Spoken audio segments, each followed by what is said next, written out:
hazır sanırım. Değerli basın emekçileri, olan parti sözcü açıklamamıza hoş geldiniz. Ve ekranları başında sizler aracılığıyla bizleri izleyen halkımızda buradan bir kez daha saygı ve sevgiyle selamlıyorum. Bildiğiniz gibi ülkemizin yoğun ve iç içe geçen pek çok meselesi, sorunu, sıkıntısı var. Toplumumuzun değişim beklentisi, bu cendereden kurtulma isteği var elbette. Süren bir mücadele ve direnenler var. Bütün bunlar bizim çözüm irademizi ve ısrarımızı, mücadele azmimizi daha fazla büyütüyor. Değerli basın emekçileri, bugün itibariyle 107 cezaevinde 2000'den fazla siyasi tutsak tarafından süresiz dönüşümlü devam eden açlık grevleri, eylemleri bugün 64.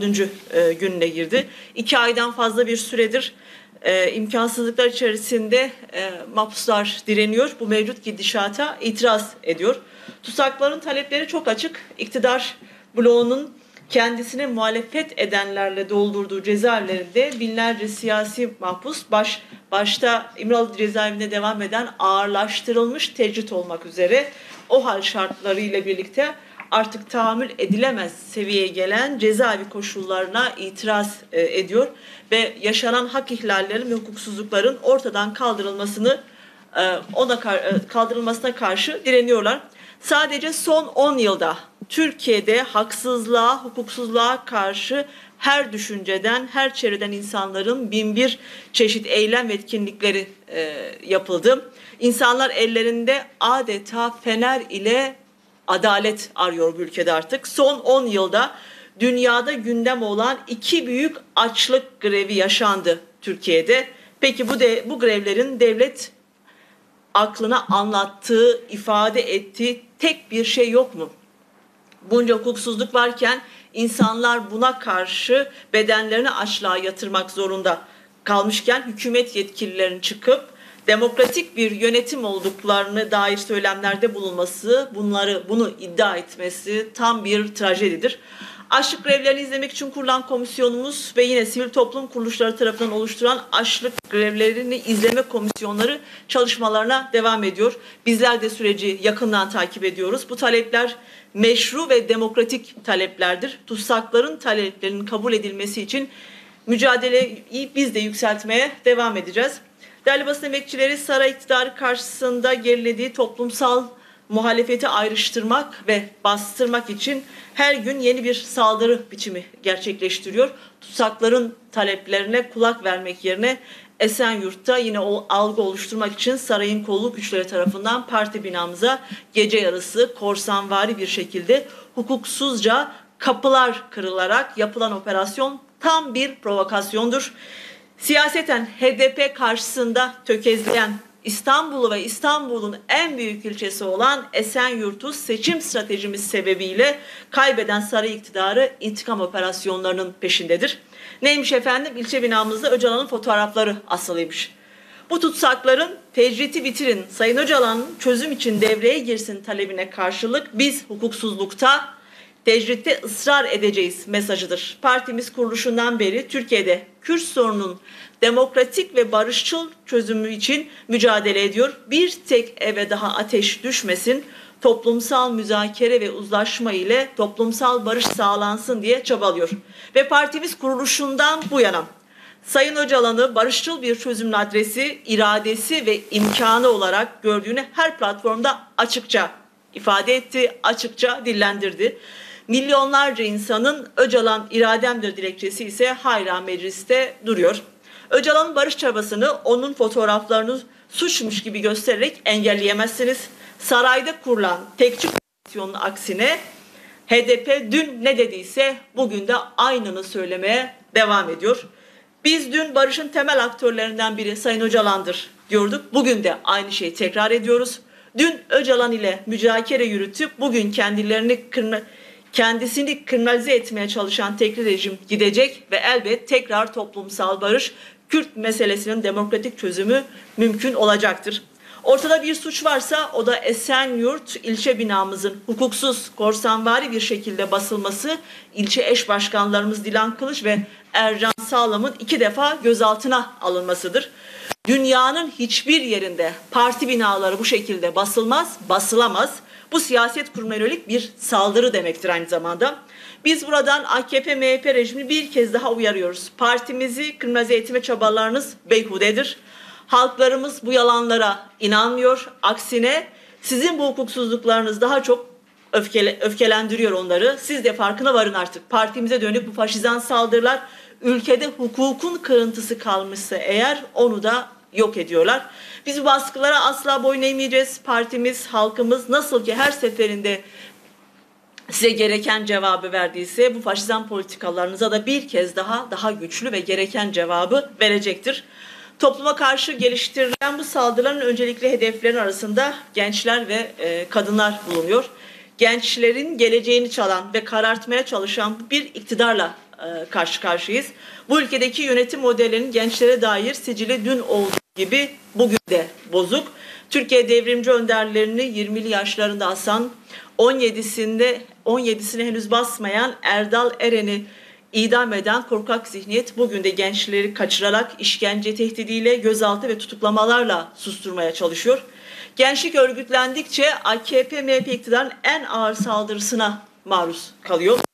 Sorgulamayan, eleştirmeyen bir gençlik ve bir gelecek yaratılmak isteniyor. Son olarak İstanbul'da Gökhan Güneş isimli genç zorla kaçırıldı ve günlerce kendisinden haber alınamadı. Gökhan Güneş 5 gün boyunca elektrik, kabadayak, soğuk su işkencesine maruz kaldığını ve dikey mezara konulduğunu kamuoyuna açıkladı. Bu vahşeti uygulayanlar kendilerini Gökhan Güneş'e görünmeyenler olarak tanıtıyorlar. Buradan hükümete, İçişleri Bakanlığı'na soruyoruz. Bu görünmeyenler kim, kimlere bağlı? Onları görünmez kılan kimler ve hangi güçler? Gündüz ortası kamera kayıtları olmasına rağmen çeteler yer yarıldı da içine mi girdi? Her konuya ilişkin sabah akşam algı operasyonları yapan sizler neden bu olay karşısında dut yemiş bülbül gibi suskunsunuz? Hükümeti derhal bu soruları yanıtlamaya davet ediyoruz. Gökhan Güneş'i kaçırarak işkenceye maruz bırakan, ajanlık dayatan bu çeteler hakkında etkin bir soruşturma yürütülmeli, failler açığa çıkartılmalı ve cezalandırılmalı. Yine partimize dönük siyasi soykırım operasyonu hız kesmeden devam ediyor. Partimiz Gençlik Meclisimiz yönelik hukuksuz keyfi bir operasyon yapıldı ve 14 genç arkadaşımız gözaltına alındı. Haklarında gözaltı kararı çıkartıldı. Aralarında MYK ve parti meclis üyemiz olan Sevim Akdağ'ın da olduğu 8 arkadaşımız şu an gözaltında. Gençlik Meclisi'ne dönük kaçırma, ajanlık dayatması, işkence ve tehdit rutin bir hal aldı artık. Çünkü dediğimiz gibi AKP gençlikten, gençliğin direngen cesaretinden, iradesinden ve ısrarından korkuyor. Tüm faşist yönetimler gibi AKP de gençliğin faşizme karşı mücadelenin öncüsü olduğunu biliyor ve bu onları korkutuyor.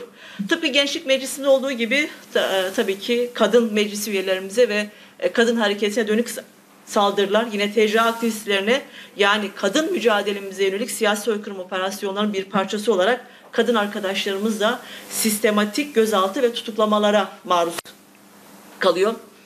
TCA dönem sözcümüz Ayşe Gökhan hakkında tutuklama kararı gözaltına alınıp tutuklandı. Ayşe Gökhan siyasi faaliyetlerinden, kadın özgürlük mücadelesi yürüttüğünden dolayı şimdiye kadar hakkında 200 soruşturma açılmış. 83 defa keyfi şekilde gözaltına alınmış ve yıllarca cezaevlerinde kaldı. Fakat kadın özgürlük mücadelesinden asla geri adım atmadı. Asla geri durmadı özgürlük ısrarından. Gençlik meclis üyelerimizi ve kadın meclisi mücadelesi yürüten TCA aktivisti ve dönem sözcümüz başta sevgili Ayşe Gökhan ve Zeynep Ölbacı olmak üzere tüm tutsaklar derhal serbest bırakılmalı. Biliyorsunuz kadın yönelik şiddeti önlemekle yükümlü meclisi bu şiddeti kadın kırımına dönüşen saldırı önlemeye gerekli tedbirleri almaya dönük acil toplantıya çağırdık. Fakat bu konudaki genel görüşme talebimiz reddedilerek iktidar hem kadın yönelik şiddete geçit vererek bu şiddetin devam etmesini istedi, hem de önlem almayı reddederek aslında kadın yönelik şiddeti ve kadın kırımının ortağı olduğunu bir kez daha kabul ettim. Değerli basın emekçileri, AKP iktidar döneminde kamu bankaları da siyasetçilerin, siyasetçi yakınların, şirketlerin ve holdinglerin arpalığı haline geldi artık. Hiçbir iktidar döneminde bu denli yağma ve talan yaşanmadı. Şirketlere, holdinglere hesabı sorulmayan milyonlarca dolarlık krediler veriliyor. Hesap dahi sorulmuyor. Ancak yurttaşa, çiftçiye verilen krediler son kuruşuna kadar alınıyor. Malına, mülküne haciz konuluyor. Bunun son örneğini Ziraat Bankası'nda yaşanan skandallarda gördük. Biz söylemiyoruz bunu, Sayıştay raporları söylüyor. Ziraat Bankası 1,6 milyar dolar kredi verdiği ve vergi cenneti olarak bilinen British Virgin Adaları'ndaki bir şirketten Mart 2020 ayına kadar sadece 17,5 milyon TL'sini geri alabildim. Ayrıca geciken taksit ve faiz ödemelerinin toplam 726 milyon dolar. Çalık grubuna ait olan Sabah ve ATV satın alınması için oluşturulan 630 milyon dolarlık havuzun 200 milyon dolarlık kısmının Ziraat Bankası karşılamıştı hatırlarsanız. Daha 2 yıl önce Demirören grubu Doğan grubunu satın aldı. Ziraat Bankası'nın verdiği kredi 700 milyon dolar. Burada kirli bir tezgahın döndüğü açık. AKP iktidarı hem kendi medyasını kamu bankalarından kredi vererek oluşturuyor ve bu medya organları üzerinden de algı operasyonları ve kara propaganda ile de muhaliflerine saldırıyor. Peki Ziraat Bankası niye kurulmuştu? Çiftçilere kolaylık sağlamak ve tarımın gelişmesine yardımcı olmak için. Diğer kurumlar gibi Ziraat Bankası da kuruluş amacından bu şekilde kopartıldı bu haliyle. Çiftçiye değil yandaşa kredi verme, onları ihya etme derdine düşen bir banka var artık. Patronlara verdiği kredinin peşine düşmeyen Ziraat Bankası çiftçinin peşine düşüyor, haciz koyuyor, arsalarını ihaleye çıkartıyor ve traktörlerini bağlıyor.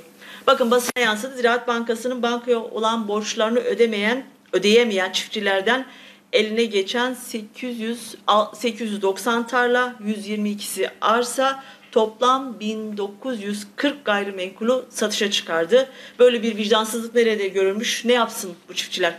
Niye çiftçinin malını mülkünü satışa çıkartıyorsunuz da milyonlarca dolarlık kredilerin peşine düşmüyorsunuz? Zaten ülkede tarımı bitirdiniz. Çiftçi 100 kuruşa ürettiği malı 90 kuruşa satıyor. Üzerine bir de ödeyemediği kredi için malına mülküne haciz koyuyorlar. Çiftçinin aldığı 3 kuruş krediyi ertelemek çok mu zor? Cengiz'in, Limak'ın vergi borçlarını bir gece silebiliyorsunuz da gariban çiftçinin kredisini ertelemek çok mu zor? İşte bu soygun düzenidir, bu halka karşı düşmanlık politikasıdır, yandaşı kayırma politikasıdır. Sizin kitabınızda sömürüsüzden, adaletsizlikten başka bir şey yok mu? Çiftçiye yaptığınız bu zulme artık bir an önce son verin. Biz HDP olarak bu zulmü dile getirmeye devam edeceğiz. Çiftçinin, köylünün yanında durmaya devam edeceğiz. AKP iktidarı Cengiz'in, Çalık'ın yanında durmaya devam etsin. Onlar patronları zengin etmenin derdine düşsün. Biz alın teriyle toprağa can veren çiftçinin yanında duracağız. Borçlarını ödeyemediği için sütünü Ziraat Bankası önüne döken çiftçinin yanında olacağız ve hesabını sormaya devam edeceğiz. Değerli basın emekçileri, bakın TÜİK verileri çok ibretlik bir ayrımcılık ve bölücülük hikayesini anlatayım TÜİK verilerine göre. TÜİK 2019 yılı gayri safi yurt içi hasıla il bazlı istatistiklerini açıkladı. İl düzeyinde cari fiyatlarla gayri safi yurt içi hasıla hesaplamalarında 2019 yılında İstanbul 1 trilyon 327 milyar 452 milyon TL ile en yüksek gayri safi yurt içi hasılaya ulaştı. Toplam gayri safi yurt içi hasıladan %30 nokta pay aldı ve 3 milyon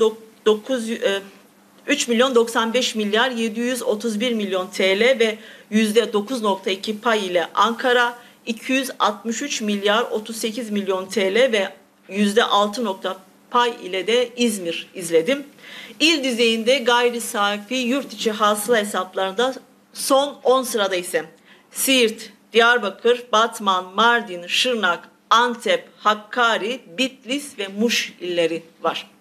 Bölgesel eşitsizlik her konuda net bir şekilde ortada ve Cumhuriyet tarihinden bu yana da bölgesel anlamda değişen hiçbir veri yok. Türkiye haritası iki zıt renkten oluşuyor. Bu eşitsizlik ekonomik, sosyal, siyasal bütün konularda böyle. Size şimdi bir harita göstereyim. Bu harita bölgesel ekonomik eşitsizlik haritası. En yoksul iller ile en varsıl illeri gösteriyor. Aradaki renk farkı çok açık ortada. Bu harita 1980'de de böyleydi. Bu harita 1960'larda böyleydi. Bu harita 2004'te de böyle ve bu harita 2021'de de aynı harita. Peki ayrımcılık sadece ekonomik haritayla mı sınırlı? Hayır. Bu harita aslında aynı zamanda en yoksul iller haritası, kayyum haritası, aynı zamanda süreklileşen OHAL haritası, aynı zamanda sokağa çıkma yasağının devam ettiği illerin haritası, aynı zamanda toplu mezarlar haritası, aynı zamanda şart ıslahat planı, umumi müfettişlik haritasının planı. Yani mesele her yerde esasında aynı ayrımcılık ve kayırmacılık. Yerel yönetimlerin güçlendirilmesi önerimiz bu yüzden hedef alınıyor. Bize bu yüzden sağlıyor. Bu eşitsizlik devam etsin, sömürü derinleşsin istiyorlar. İşte bu yüzden de bizler de direniyoruz ve direnmeye ve bu eşitsizliği, ayrımcılığı, bölücülüğü bitirmek için mücadele etmeye devam edeceğiz. Ülkeyi kimin böldüğü de esasında ortada. Brez Çapemeniya Heja, hükümeti AKP ne teni Türkiye, li Rojava u li Başur jî dijminatiye gelek Kurd dike. Ji Efrînê bigire hatta Serekanî, li Gireşîpê û ji Qamişlo bigire hatta Başur êrişa li çar aliyê Kurdistan'da li êrişên sivîlan didomîne. Hatta niha bi hezaran sivîlan de operasyonun leşkeriyên de mixabin hatin kuştin. Ji aliyekî kuştin, ji aliyekî din de jî koçberî û talan û mixabin revandin hene. Çend roj berî li Rojava Hurcizanın tılırfatı erişek jî aliye arteşe Türk hat kirin û divê erişede sê sivîlan jiyana xwe desta şeş sivîlan jî mixabin birîndar bûn. Mixabin Wezaretê Parastinaya Netewî ew êriş girt ser xwe û ew kesên sivîlan ku hatin kuştin bi terorîst binav kirin. Em zanin ji bo wan sivîl teröristin, gelê Kurd teröristin, gelên Rojava êdî teröristin û qetla wan jî reva û heqa li gor nêrina hükümeti AKP û MHP. Hükümet hemû kanûnên navnetewî bin pêkir mafê jiyana êdî nas nake û bu ye sebebê gelek sucên li dijî mirovahiyê. Duyalide hükümeti Türkiye edi suçlarım. Em cardin li vir erişên li hemberî gelek Kurd, erişên li hemberî sivîlan şermezar dikin. Ev ku sivîlan qetil dikin bila baş bizanin ku em li her derî tek koşîna ji bo adaletê bidomînin. Em ê heqê sivîlan bêgunah û gelê me Rojava jî wan bipirsin. Em tu carî ji vê yekî ji wan re nahêlin. Ez dîsa li vir dixwazim bibîr bînim ku polîtikayên desthilatdariyê AKP'yên li Başûr û Rojava ne ji bo çareserî û qenciya gelê Kurdin. Ev polîtika ji bo dagirkirinê, ev polîtikayên ji bo desteserkirina Rojava û Başûr'un pêwîstekî rêveberiya Başûr û hemû Kurd û bê rastiyê bibînin û bizanibin. Ji ber vê yekê em dîsa dibêjin divê Kurd yekîtiya xwe pêk bînin. Yadin jî hükümeti AKP êdî tû hukuk jî nas neke kanûnên xwe yên navnetewî jî kanûnên xwe hundirî jî bin pê dike. Li hemberî Brêz Öcalan tecrütekî giran û hovane tê meşandin. Li di zindanan jî hezaran girtî hemberî vê tecrütî 64 rojinkî li greva birçîbûn de ne.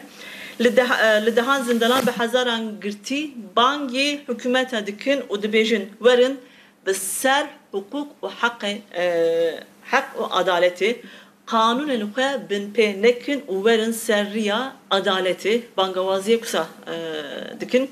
Greva birçîbûnê ya esas bangawaziya adaletê banga hukukê pergala ku li İmraliyê hatiye wakirin pergala kî rewşa awarteye binpekirne kanunen Türkiye'ye ne naskirne kanunen navneteviye erişelle hember mafe jiyaneye pergala kulvir hatiya vakırın dukazın bela ve tamame Türkiye bikin bela ve tamame girtgehin Türkiye bikin ez carikin din livir dukazın banget bikim rojek beri rojek guh bidin ve o banga girtiyan bevizin jibo ku rewşa zindanan xerab nebe jibo ki jibo jiyana wan xetere mezin nebe dibe gav benavetin ev gav nesibe dibe iro demildest benavetin jibo ku ev grev davi bibe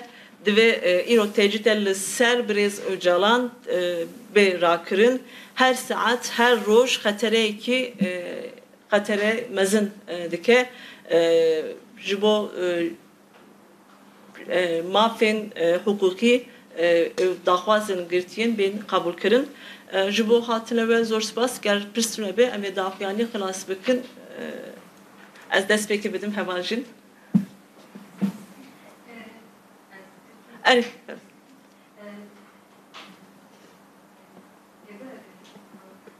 siyasi partilerle ilgili bir program açıkladınız yani kamuoyuna yansıdı. Önümüzdeki süreçte aslında muhalefetin uzun süredir birbirleriyle görüştüğü bir diyalog çerçevesinde HDP de bu kapsamda bir randevu talebinde bulundu. Bu randevu taleplerimize bir karşılık geldi mi? Ziyaretler ne zaman başlayacak? HDP'nin gündemi neler?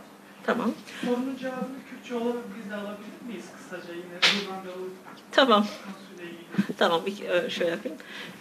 Muhalefet partilerini ziyaret etme programımız 1 Şubat'ta başlayacak. HDP olarak Türkiye'nin tüm sorunlarına dair çözüm önerilerimizi birlikte çalışma zemini ve yine yargı, ekonomik sorunlar, demokrasi ve adalet meselelerine dair yaşanan kriz halini nasıl aşabileceğimize dair aslında bu konuları istişare etmek istiyoruz.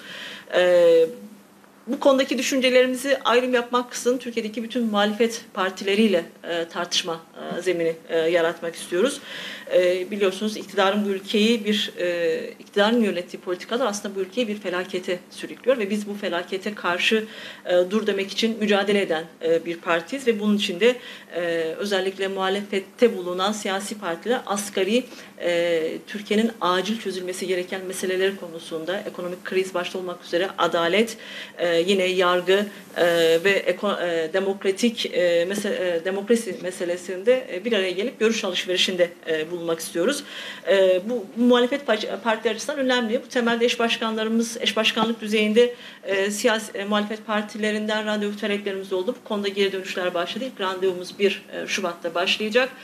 Diğer randevu tarihleri de zamanı geldikçe hani bu konuda partilere geri dönenler oldu, sonuç beklediklerimiz oldu. Bunlar netleştikçe kamuoyuyla paylaşacağız. Ez dukazım ji bu çapemeniye kurdici dubara bakım. Yani Hucizan'ın AKP yani HDP muhalefeteki mezine dukazın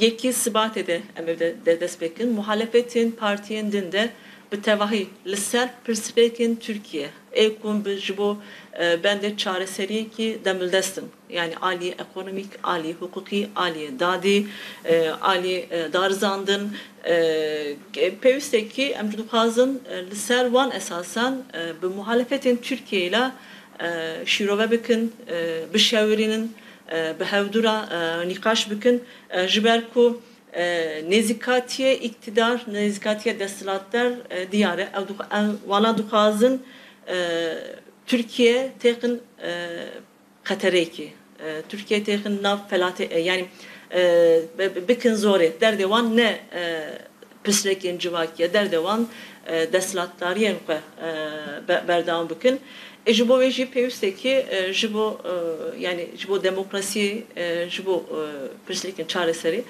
şirovek pevste emji muhalefet partiyenin muhalefetine Türkiye'de hani jibo asta hevserukatiye randevu mekist yeki sibati despe bike hene kaliyede hene partiye emheş benderin hene şi cüme ve yeryan dem akku dem evan be eme ray giştira çapemere parve bikin hevdile yapar.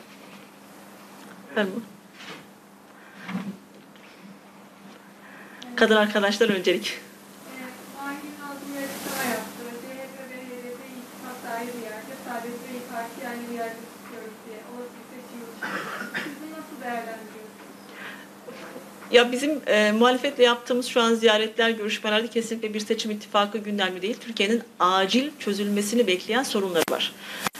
Ve bunlar özellikle yoksulluk, ekonomi, adalet, yargı temelli görüşmeler var. Dolayısıyla biz bu temelde şeylerle bir araya geliyoruz. Seçimden önce, seçim ittifaklarından önce esas tartışılması gereken bu ülkenin demokrasi sorunudur. Bu ülkenin işçisinin, emekçisinin yoksulluk sorunudur. Kadınların yaşadığı kadın yönelik şiddet sorunudur. Dolayısıyla esas olan bunlardır. Bunlar için de asgari birlik ve danışmak ve tartışmak esastır. Evet. Ya ezbecim pırsa daviye idi.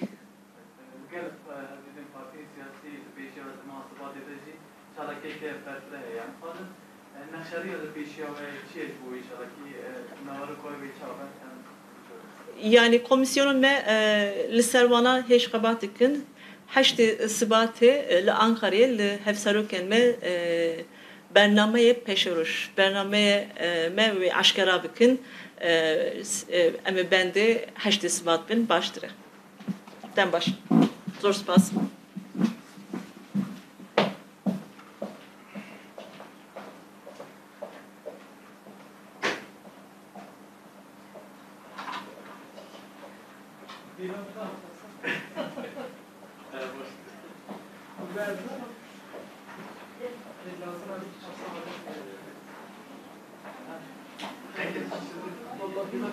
Hayır, anlayı ver.